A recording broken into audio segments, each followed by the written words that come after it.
Educated ಮಾಡಕ್ಕೆ workers ಅನ್ನ ಕರೆದವ್ರೆ. ಅದ್ ಕಲ್ತಿರೋದ್ರಲ್ಲಿ ಬ್ಲಾಕ್ ಪ್ರೆಸಿಡೆಂಟ್ ಏನ್ ಮಾಡಿದ್ದಾರೆ, ಯಾರಿಗೂ ಎಲ್ಲರಿಗೂ ಸರಿಯಾಗಿ ಸಂದೇಶ ಕೊಟ್ಟಿಲ್ಲ. ಆ ಕೊಡದೇ ಇರೋದ್ರಿಂದ ಬೇರೆಯವರೆಲ್ಲ ನಮ್ಗೆ ಯಾಕೆ ಕರೀಲಿಲ್ಲ ಅನ್ನೋ ಕ್ವಶನ್ ಮಾಡ್ತಾ ಇದ್ದಾರೆ. ಅವ್ರು ಅದನ್ನ ಮತ್ತೆ ಅದನ್ನ ಸರಿ ಮಾಡಿ ಒಂದ್ ದಿವಸ ಎಲ್ಲಾರ್ನು ಕರೆದು ಮೀಟಿಂಗ್ ಮಾಡ್ಬೇಕು ಅಂತ ಹೇಳ್ಬೇಕು. ಅದನ್ನ ಮಾಡ್ತಿದ್ದ ಪ್ರಾಮಿಸ್ ಇದೆಲ್ಲ ಅವ್ರು ಸರಿ ಮಾಡಿದ್ರೆ ಸರಿ. ಇದ್ರ ಮುಂದಿನ ಕಾರ್ಯಕ್ರಮ ಏನ್ ಮಾಡ್ಬೇಕು. ಇವತ್ತು SRI ಬಗ್ಗೆ, ಚುನಾವಣೆ ಬಗ್ಗೆ ಇವತ್ತು ಸಭೆ ಕರೆದಿದ್ದಾರೆ.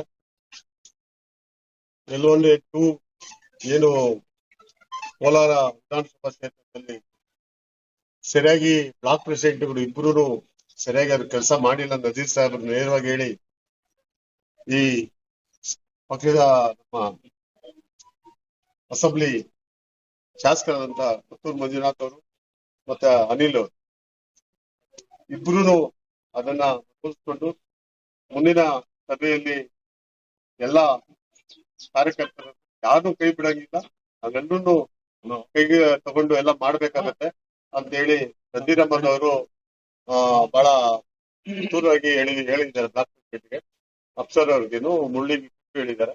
ಗ್ರಾಮಾಂತರ ಮತ್ತು ಕೋಲಾರ ನಗರ ಏನು 35 ವಾರ್ಡ್ಗಳಿದೆ. ಆ 35 ವಾರ್ಡು ಮತ್ತೆ 28-29 ಪಂಚಾಯತ್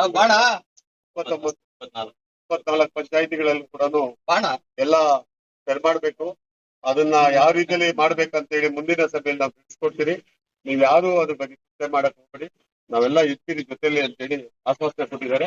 ಅದೇ ರೀತಿ ಆಶ್ವಾಸನೆ ನಂಬ್ಕೊಂಡು ನಾವು ಇನ್ನು ಪಕ್ಷದ ಸಿದ್ಧಾಂತಗಳು ಏನಿದೆ ಅದು ಹೊರಪಡಿಸ್ಕೊಂಡು ನಾವು ಇವತ್ತು ಈ ಭಾಗದಲ್ಲಿ 7 ಬಾರಿ ಗೆದ್ದಿರುವಂತ ನಮ್ಮ ನಾಯಕರು ರಮೇಶ್ ಮುನಿಯಪ್ಪ ಅವರ ಆಶೀರ್ವಾದದೊಂದಿಗೆ ಇವತ್ತು ಕಾಂಗ್ರೆಸ್ ಕ್ಷೇತ್ರದಲ್ಲಿ ಇದೆ ಅಂತ ಹೇಳಿದ್ರೆ, ಯಾಕಂದ್ರೆ 15 ದಿವಸಕ್ಕೆ ಬಂದವರು ಶಾಸಕರಾಗ್ಬೋದು, 20 ದಿವಸಕ್ಕೆ ಬಂದವರು ಪಾರ್ಲಿಮೆಂಟ್ ಸದಸ್ಯರಾಗ್ಬೋದು. ಅದಕ್ಕೆ ಕಾರಣ ಯಾರು ಅಂತ ಹೇಳಿದ್ರೆ ರಮೇಶ್ ಮುನಿಯಪ್ಪ ನಜೀರ್ ಅಹಮದ್ ಎಲ್ಲರೂ ಸೇರ್ಕೊಂಡು ಇವತ್ತು ಪಕ್ಷವನ್ನು ಕಟ್ಕೊಂಡು ಇವತ್ತು ಕೆಲಸಗಳು ಮಾಡ್ತಾ ಇದ್ದಾರೆ.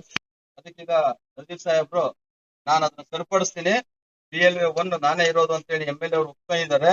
ಮಾಡಿರೋದು ಅವ್ರು ತಪ್ಪು ಅಂತ ಅವರೇ ಹೇಳಿದ್ದಾರೆ.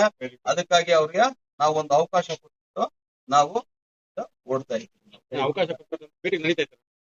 ಇಲ್ಲ ಮೀಟಿಂಗ್ ಅವರು ನಾವು ಬೆಳಿಗ್ಗೆ ಟಿಫನ್ ಮಾಡಿದ್ರೆ ಬಂದಿದ್ವಿ, ಟಿಫನ್ ಮಾಡ್ತಾ ಕಾಂಗ್ರೆಸ್ ಮೀಟಿಂಗ್ ನಡೀತಾ ನಡೀತಾ ಇದೆ. ಅವ್ರು ಬರ್ಬೇಕು.